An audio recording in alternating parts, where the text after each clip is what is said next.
শীতের দুপুরে যদি গরম গরম খিচুড়ি আর তার সাথে আলুর দম হয়, তাহলে লাঞ্চটা যেন জমে ক্ষীর হয়ে যায়। আমার আবার নিরামিষ খিচুড়িই বেশি পছন্দ। তাহলে চলো রেসিপিটা দেখে নিই। খিচুড়ি বানানোর জন্য আমি প্রথমে ডালটা শুকনো খোলায় ভেজে নিচ্ছি। এরপর ভেজে রাখা ডালের মধ্যে অ্যাড করলাম গোবিন্দভোগ চাল।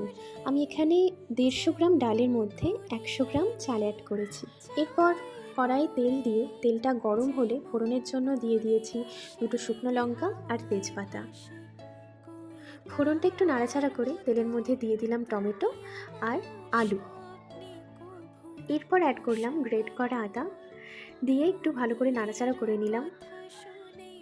এরপর একে একে অ্যাড করলাম 1/2 চামচ মতো জিরে গুঁড়ো, সামান্য ঝাল লঙ্কা গুঁড়ো আর 1/2 চামচ মতো হলুদ গুঁড়ো দিয়ে মশলাটা কষতে শুরু করলাম। মশলাটা ভালো করে কষা হয়ে যাওয়ার পর প্রেশার কুকারে দিয়ে 2 বাটি মতো জল দিয়ে দিলাম।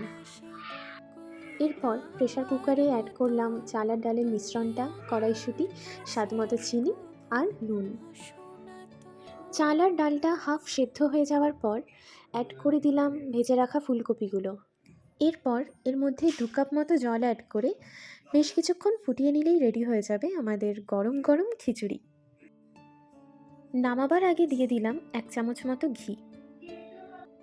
তাহলে এই ছিল আজকের নিরামিষ খিচুড়ির রেসিপি।